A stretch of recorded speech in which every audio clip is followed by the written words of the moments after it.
In the summer of 1218, a caravan of around 500 camels and 450 merchants arrived at the frontier city of Otrar on the Syr Darya in what is now southern Kazakhstan. It carried silks, furs, silver, and jade, and it had been sent by a ruler in the east who wanted to open trade. The governor of Otrar decided the merchants were spies. He seized the goods and had the men killed.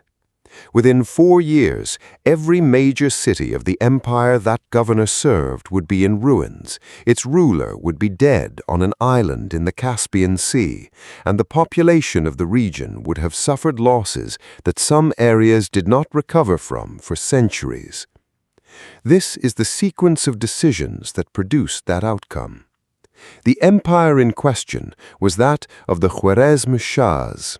It had grown from the province of Khwarezm on the lower Amu Darya in what is now northwestern Uzbekistan and Turkmenistan into the dominant power of the Eastern Islamic world.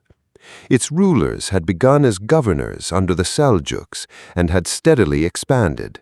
By the second decade of the 13th century, under Ala al-Din Muhammad II, the empire controlled Transoxiana, Khurasan, most of the Iranian plateau, and territories reaching toward Iraq and the Indus. On a map, it was one of the largest states in the world. The map, however, concealed serious structural problems, and the sources are consistent about them. The empire had been assembled rapidly through conquest, and its provinces had little in common beyond recent submission. The army was composed substantially of Turkic tribal contingents from the Kipchak steppe, loyal to their own commanders rather than to the state.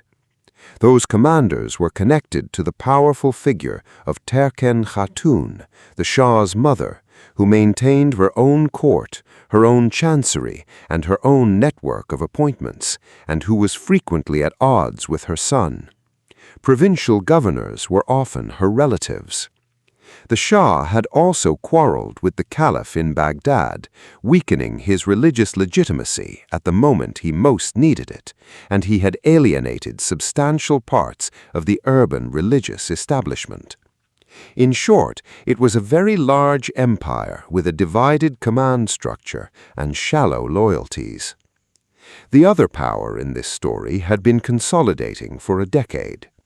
Genghis Khan had unified the Mongol tribes in 1206, campaigned successfully in northern China, taking Zhongdu in 1215, and in 1218 had absorbed the Kara-Khitai state, which brought his territory directly to the borders of Khwarezm. The sources record diplomatic contact between the two powers before the crisis. Envoys were exchanged.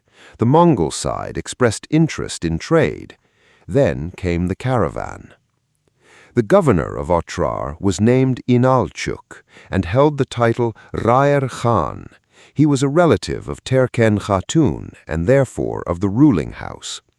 When the caravan arrived, he arrested the merchants on the grounds that they were spies, confiscated the goods, and sent word to the Shah with a share of the proceeds. The merchants were put to death. The sources record that one man escaped and carried the news east. Genghis Khan's response, as recorded in the Persian chronicles, was to send a diplomatic mission demanding that the governor be handed over. The mission consisted of 3 envoys. Muhammad II had the senior envoy executed and the other 2 humiliated, their beards burned off, before sending them back. That closed every remaining option. In 1219, the Mongol armies moved west. The military campaign that followed has been studied extensively by historians, and several features stand out. The first is that the Khwarezmian side had numerical superiority and threw it away. Rather than concentrating his forces for a field battle, Muhammad II distributed his army in garrisons across the fortified cities of Transoxiana, apparently expecting the Mongols to exhaust themselves in sieges. This decision allowed the Mongols to defeat the empire's forces in sequence rather than confronting them together. The second is that the Mongols had solved the problem of siege warfare. Engineers taken from northern China accompanied the armies, and they brought trebuchets, siege towers, mining techniques, and the systematic use of captured civilians driven ahead of assaults. Fortified walls, which had protected these cities for centuries, ceased to be an effective defense. The third is the speed and coordination. Multiple Mongol columns advanced on separate axes, appearing where they were not expected. One force under Genghis Khan himself crossed the Kizilkum Desert, a route considered impassable for an army, and emerged behind the main Khwarezmian defensive line near Bukhara. Otrar was besieged first. The city held for roughly 5 months. When it fell, the population was killed or enslaved, and the governor who had started the war was captured. The chronicles record that he was executed by having molten metal poured into his eyes and ears, though historians treat the specific detail with caution. Bukhara fell in February 1220. Samarkand fell in March 1220 after a siege of only days, its large garrison surrendering or being destroyed. Urgench, the Khwarezmian capital on the Amu Darya, held out the longest, falling in April 1221 after a siege the sources describe as exceptionally brutal, fought street by street. Muhammad II did not stay to fight. He fled west across Iran, pursued by a Mongol detachment under 2 of Genghis Khan's most capable commanders, and died in late 1220 or 1221 on a small island in the Caspian Sea, reportedly in poverty. His son, Jalal al-Din, continued to resist, won an engagement at Perwan in Afghanistan, and was defeated on the Indus in 1221, escaping by swimming his horse across the river. He fought on in the west for years before being killed in 1231. The fate of Bukhara is recorded in unusual detail because Juvaini, the Persian historian who served the Mongols a generation later and had access to their records, described it at length. The garrison attempted a breakout and was destroyed outside the walls. The city then surrendered. The inhabitants were ordered out onto the plain while the city was systematically stripped. The citadel, where a body of defenders held out, was taken by assault. Fire spread through the largely wooden residential quarters and destroyed much of what remained.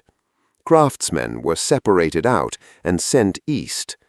The chronicler's account of the scene in the Congregational Mosque and of the address the conqueror delivered to the assembled notables is among the most frequently cited passages in the historiography of the Mongol conquests. Samarkand's fall raises a question historians have examined closely. The city had a garrison numbering in the tens of thousands, formidable walls, and ample supplies, and it fell within days.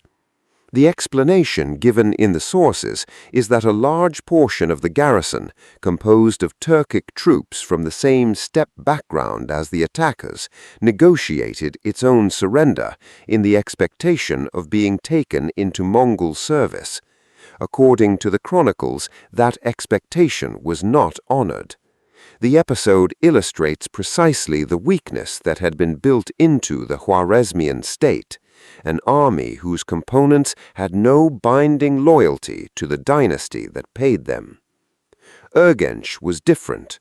The capital was defended not only by soldiers but by its population, and the sources describe fighting through the streets and from house to house over a period of months, with the defenders contesting each quarter as it was lost. The city sat on the Amu Darya, and the accounts state that the river was ultimately turned against it.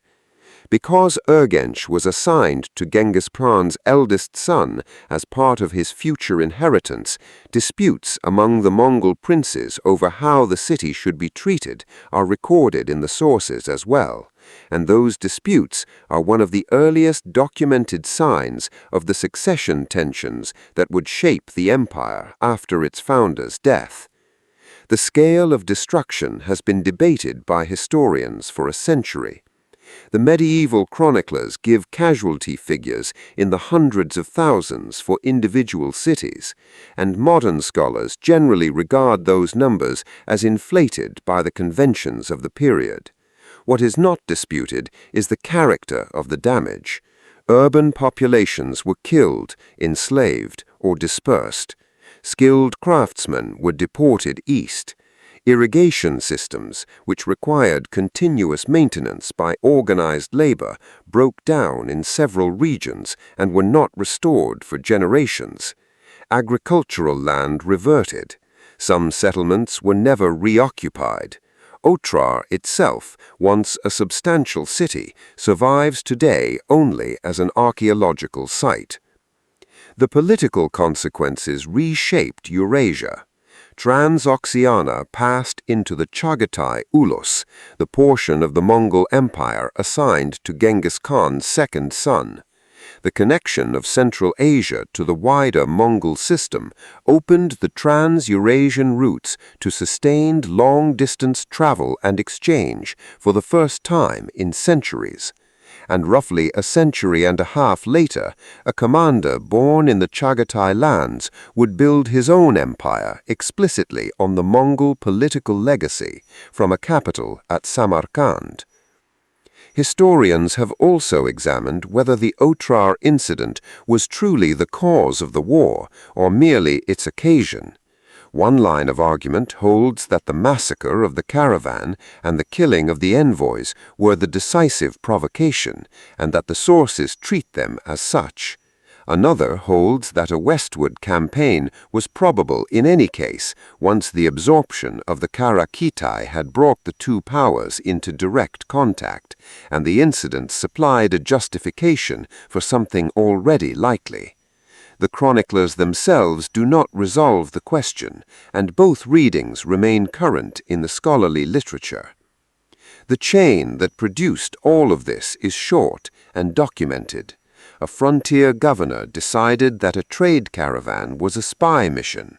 A ruler decided to protect that governor and then to kill the envoys who came to complain. Neither man appears to have believed that the power to the east could reach him. History isn't just the past, it's the record of how the present came to be. Comment below with the event or period of Central Asian history you would like covered next. If this kind of documented, source-based history speaks to you, consider liking and subscribing so more of it can reach you. This video uses AI-generated audio and visuals for educational purposes only.